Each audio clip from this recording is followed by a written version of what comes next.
Welcome to episode 101 of Whoa. Organizations Win Championships and Odyssey 2400 Sports podcast, along with our producer, Spencer Ray. I'm Dan Bernstein, along with my podcast partner, Franz Schlongdengler. And Speaking of, hold on. what? Don't say Franz without mentioning Franz Wagner, because my God, he's been ballistic. But Yep. go on. Yep, Go on. but we have a change today. The Bulls are 9-13. They are eighth Ugh. in the East. They are eighth in the East. Things are not getting better. They still remain first in pace at 104.5 of all 30 NBA teams. Nobody's playing faster. The Bulls are 13th of 30 in offensive rating, 27th of 30 in defensive rating, and 22nd of 30 overall. So we have a loss to Boston in the NBA Cup in the last Good stage game, of the though. group round. You know what I decided was it was the last game in which I think this season I can root for the Bulls to win. Yeah. Because that was like game 7 of their finals, their chance to make a run, their chance to have something to show for their resurgent style of play and try to get some of these dudes traded to try to get worse quick. And then, of course, and I agree, it was a good game. They just can't beat Boston at this. Yeah. I mean, it's Boston. What do you expect? And the good thing is that they're playing their game now. They're playing the way Boston plays. And as we know, based on the fact that they won a championship, the Bulls should be doing that, let alone every team should be doing that. So I hate to sound condescending, but I'm proud of them. I'm proud of the Bulls for Aw, winning today. no, that's so I'm sweet. proud. They're 3 years too late to playing basketball the right way, but they were able to stay within double digits of the defending NBA champs. Isn't that adorable? Man, it's too bad because it would have been nice to at least get in the knockout round, get them a little bit of money. And instead, they lose, they play all right, they hit some shots, and then they turn around and wallop an outmanned Brooklyn team that is really showing you how you're supposed to do this when you're trying to hold on to your draft pick or trying to have a high draft pick and a great draft. God, Hmm. It's annoying. it's annoying. And That's why I Giddey with say, the like, how triple double. when can I root for the Bulls to win again? I don't know. I really don't know. It's tough because you look at what Cooper Flag is doing, Yes. and it's hard to say don't tank. The Raptors are doing it really well because they're losing a lot of close games, and if they get Cooper Flag, the league is cooked. But the only thing that is keeping me sane with winning is the fact that this draft class is loaded everywhere. But the difference between the top 4 or 5 and the next group is significant. I know it's a great draft, but there are all-stars in that top 4 or 5, depending on who you talk to. There's potential franchise changers. And even if the Bulls keep their pick, they're going to be, you know where they always end up? They'll be 7th. Mm-hmm. 3 What years. are you looking Remember up? when it was What are you 3 years doing? straight? Yeah, what are you doing? What am I looking up? I'm just putting some names down for something later. For what? Well, you should have done that ahead of time. Because I we're did. It was talking on my now. phone, and then I just didn't want to take out my phone during the podcast Why not? because this is fine. This works. All right. Stop making Okay. fun of me. Well, no, I'm just making sure you're listening to what I'm saying while you're I am typing a listening to bunch what of you're stuff saying. in. I know I you kids today are able to multitask better than the olds can multitask. But I You're think the worst not true. multitasker That's not I true. think that has ever lived. That's not true. You can barely get a sentence out of your mouth while you're busy typing names in. That's not true. I literally just said you are the worst multitasker that has ever lived. I don't think think I was struggling. the Were you struggling? the solution to the Bulls' woes at this point, and by woes I mean pulling away, winning games, play Giddey late, Mm-hmm. play Matas more. Because Giddey's such a turnstile, and I know that the triple double was fun. The Brooklyn team was just awful. But if you're going to take Giddey out and play Io down the stretch, you're going to take Giddey out. You're going to play Lonzo perhaps down the stretch. Fine if you think you can move Lonzo, and or if you can move Io, move anybody right now. Do something. But it's there. It's a question of when it becomes obvious that they're trying to do this, and I would love to know what the marching orders are from ownership at this point, because we know how badly they interfered last year when they could have had, what, 2 second-round picks for Andre Drummond Yeah. from Philly. So Philly waits Who got him for free? for free. I mean, come on. For Like free. you had a chance to get 2 seconds for whatever that means to you. But that is just a perfect evidence of ownership being, nope, let's compete down the stretch for nothing. Well, aren't the last 2 second-round picks by the Bulls Io and Julian Phillips? Yes, So I think that's right. There's probably So somebody else in there, but obviously, I think both of those we can consider, especially obviously Io was a hit. And I think it's tough to say that Julian Phillips as a second-round pick isn't a hit. 35th overall or whatever he was, and being a productive wing who's only in his second year, who everyone knew was raw coming out of college, and now he's starting to shoot a little bit better, starting to be a little bit more aggressive. He's got some stuff there. They're trying to turn him into Derek Jones Jr., and I'm glad that they're doing that. But if you're saying that you would rather have Andre Drummond on a play-in team that'll eventually lose than getting what could turn into another Io or another JP, I'll just say production-wise, not necessarily the same player. But I think you catch my drift here. entirely. I don't understand. So they better make some moves. Otherwise, I'm gonna flip. Huh. Let me ask you this question. I saw this stat today. Who do you think is second on the Bulls in dunks this year? You know who number one is, obviously. Levine, right? Yeah. Mm-hmm. It's not Io, is it? Is it Io? No. Is it Matas? It's Matas. Wow. Yeah. Yeah, it's not going to be Patrick Williams. My God. So obviously there's the Twitter compilation. Yes. Of the missed dunks. There is a YouTube video that has 200,000 views analyzing why Patrick is bad at dunking, and it's awesome. And what's the conclusion? He gets scared by defenders, and he doesn't know how high he is in the air because he pushes the ball when he should slam it down. He tries to guide the ball forward instead of down, which is why all of his missed dunks hit back rim. I can't believe we're talking about this. He throws it at the back of the rim instead of going over the front of the rim. I can't believe we're talking about somebody that skilled, that athletic, that talented. There's an actual, $20 million a year NBA player who doesn't know how to dunk. Like, his first step is so fast. I know. It's of course, it's just the strangest kind of yips to have. That's a first.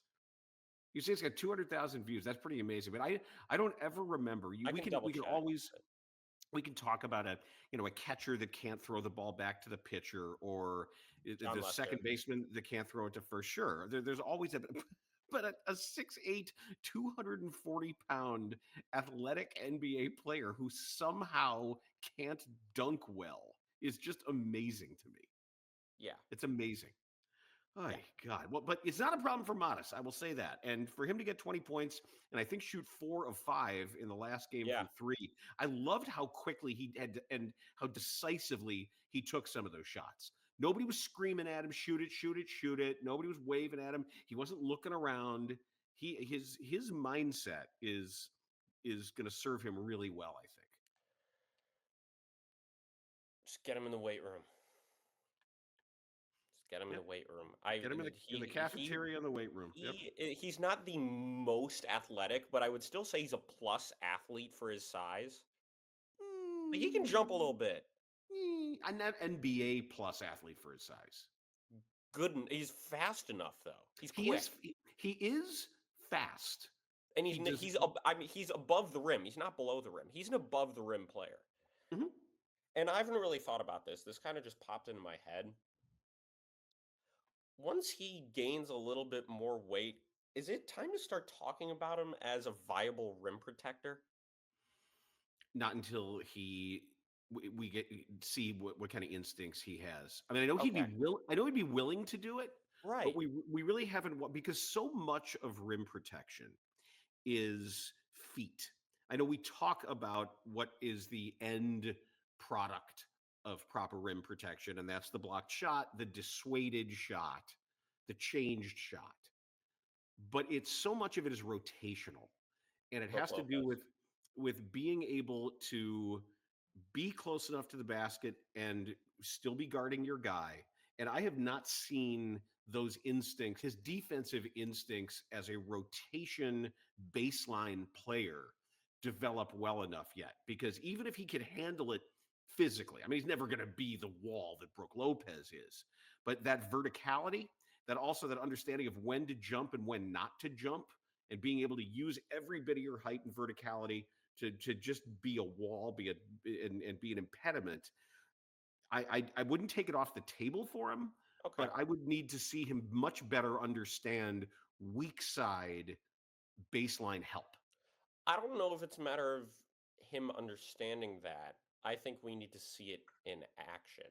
Well, he has missed rotations. He has let not like quite like Giddey does, because that's just a clinic on I think confused defense. But When Modest misses a rotation, I just think that's him being a rookie. And things happen when you're a rookie and you learn from them. You make mistakes, you come back. Giddey's just bad. Did he have a triple double? Yes. Is he he's a really good rebounder. yep, He's yep. he's a ridiculous passer, and not a terror. He's been shooting okay for Giddey, better than last year, but that's not a very high bar. And he has really good touch around the rim. I love his offense. And he But has outstanding vision as a sideline out of bounds inbounder. Probably the okay, best in the don't league. use that acronym again. Why? What? Slob Wizard? Yes, Slob Wizard. It's your That's his favorite thing nickname. ever. It's a great nickname, Slob Wizard. It's a terrible nickname. Why? What am I Just missing? never Sideline mind. out of bounds, slob. Okay. Maybe that's Zoe. But Don't say that to her. She'll get really mad. well, we helped move. I can say that to her I all I want know. You because cleaned if her you look at room. my dorm Wait, she versus cleaned your her room. room, Yeah, but she cleaned your room here. no, Did she you know cleaned her that? bathroom. Oh, I thought she cleaned up your room. No, she cleaned the bathroom. It Oh, was all the okay. cabinets in the bathroom Oh, because I was doing work that day. I was actually working. oh, I thought she cleaned your room. Okay. Well, I gave her a lot more credit than I thought. Quick update on some injuries. Lonzo Ball is back, and of course LaMelo Ball is hurt now. Of Oh, he course, is? I thought he was, wasn't he? Didn't I see that? Okay, No, I don't tell me.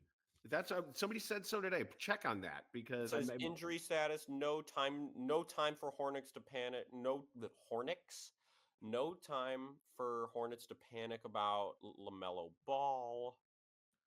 what's the injury? I'm looking.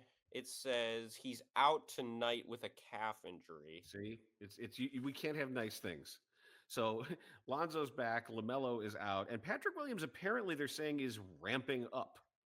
So we'll see what that means. I don't know if it's like a Chicago Bears thing, ramping up like Nate Davis or something like that, but I hope it ends up Wait, we significantly more can't do the productive, right thing anymore, right? But we right? can do it. We can do it. Ugh, I know this isn't a Bears podcast, but oh my God, Yeah, I am so happy. So happy. that was so As long as they hilarious. don't hire Cliff Kingsbury in the offseason, but they probably will. I don't think they will. Who do you think they'll get? Johnson? I don't know, but I don't think it'll be Kingsbury. He didn't seem like he was really interested in working for this team. I don't know who they're going to get because it seems like Poles is hanging by a thread right now. Anyway, that's for I like another Thomas time. Brown. We'll see. Okay, Yeah, sorry. we'll see. But And I know you're pressed for time, right? So No, like I'm fine. Spencer's pressed for time. Spencer's pressed for time, so we should probably get to the showdown then, shouldn't we? Yeah, we had a big episode last week, and I'll be home in a couple weeks anyway, so Yep. we can go quick. And Let's do it. I'll tell you why after.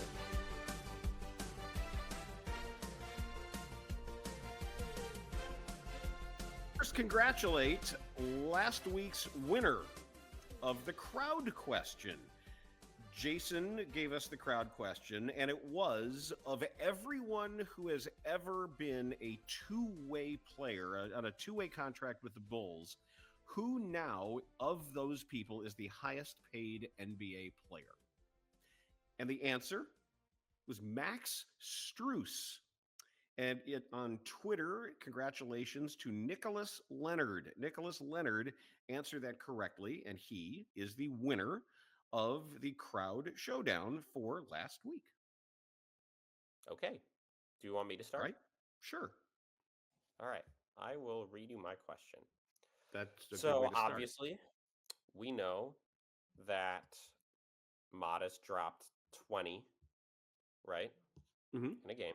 Can you name the 1, 2, 3, 4, 5, 6, 7, 8, 9, 10, 11 other rookies to score 20 this year? There are a few that I do not expect you to get, so I just want you to get the main guys, and then I'll let you know who else exists. Oh, there's no way I'm gonna get this. I don't know. Has Risa Shea done it? Risa Shea. Has Alex Sarr? Alex Sarr has done it multiple times. Has Jeremy McCain done it? Jared McCain. Jared McCain.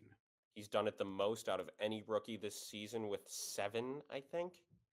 He's really good. Mm-hmm. There's one more that you really should get. I don't know the rookie class as well as you did. I just kind of ignored I know. this I know class. that, but there's didn't one care. that sticks out like a sore thumb. I mean, he is Zach really Edey. good. Zach Edey, but that's not who I was thinking of. Well, that's the one who sticks out. What about Kling Kong, Donovan Clingan? Nope. He hasn't. I told you he's bad. No, you didn't tell me he's bad. Yeah, I did. We said in the podcast. I said he's gonna. We're talking to whoever a million times. I said he's a backup big. Is what That's he what is. I agreed with that. I said maybe like a pre 3-point shooting Brook Lopez. I don't know about that. I guarantee you there's some second round picks in here for sure. There are a couple, but I know. Absolutely. What's his name? Yeah. The Laker. Yes. Yes. Tennessee. What's his name? Come on. Don't be an idiot. No, I'm not an idiot. His name. I know his name. Don't look it up, you dumb shit. It's Connect. Thank you. My God, Dalton Connect. Dalton Connect. Unreal. Yep. He was. He should have been number 1 as a ready to play guy. How about what it's? No, your guy hasn't done it yet. Who? Your guy Yves Missy. He has. He has? Yes. Really? I told you he was going to be good, and I said this forever. I know you did. I also like him because he's a Pelican, but because I have a little soft spot for the Pelicans because 1, Javonte Green, 2, I go to school here, so. Yeah, I'm not sure I could name the rest. There's one that you really liked in college, and so did I. And I honestly thought he should have been the number 1 overall pick this year. Reed Shepherd? Huh? No, not Shepherd. Castle. Stephon Castle. I thought he should have been. I thought he was the surefire number 1. He's been fantastic. Well, he's a terrific player. Bulls are going to, and meanwhile, even as bad as his old college team is, wow. But the Bulls will see him on Thursday night. Yeah. Right. So I don't know the others, so go ahead. All right. Kaishan George for the Washington Wizards. Jalen Wells of the Grizzlies. Been unreal this year. I think right now the NBA has him as the 3rd Rookie of the Year candidate. Antonio Reeves, the Kentucky guy. Did it for New Orleans. And Jamison Battle. I don't even know who that is, to be quite honest with you. So... Well, if you don't know who he is, he very likely doesn't exist. But good question, and now it's your turn. All right. Are you ready? All right. hitting you. Here we go. This is very straightforward. Name the current top 5 longest tenured NBA coaches. Popovich. Number 1, 29 years. Steve Kerr up there now? Number 3, Wow. 11 'Cause I years. Okay. Okay. Holy. Yeah, because there have been a lot. Oh, Spoelstra's number 2. Number 2 is Spoelstra, 17 years. So you have Pop, Spoelstra, and Kerr. Who's 4? Who's 5? Is it going to be Mike Brown? Not yet, right? No. Ty Lue has not been in LA long enough, so it's not Ty Lue, right? Mm-mm. Rick Carlisle? 5. Good get. Rick Carlisle has been there 8 years. In Indiana? Yeah. That's what longest tenured means. Yeah. In his current job. Like Doc Is Rivers it Jason obviously Kidd? No, it's not no, Jason Kidd. no. But Kidd has been obviously coaching a while and Rivers has been coaching a while, but just not in their current Right. places long enough. Right. So in Great. between Kerr and Carlisle is a guy who's been with his team 10 years now. 10 years. Oof. Since you were 10 years old. Since I was 10 years old. Well, this guy has been the coach of the blank. Yes. The coach of the blank. All right, but now think it through logically. If somebody is where they've been for a while, what does that probably mean? Good team. Oh, Mike Malone. Mike Malone. There we Very go. good. Got it. Okay. Very good. I'm Very surprised good. that I got Rick Carlisle before Mike Malone, actually. Yeah, but because Denver's one of those teams that because we live where we live, we don't see them as much. They're on so late. Yeah. That's why people don't realize what Jokic is doing this year. Yeah, he's unreal. Did you see what his 3-point percentage is? What is it? He's shooting like 52%. He's okay at basketball, I think. It's crazy. I swear to God, I have to check this because Yeah. I'm Dad, pretty Spencer sure is running out of time. So I know. All right, fine. Hold on. 3-point field goal percentage. Jokic is shooting 52%. Wow. Yes. Wow. Wow. But there's Vooch. He's 8th. Vooch is 8th at 47. Okay, Dad.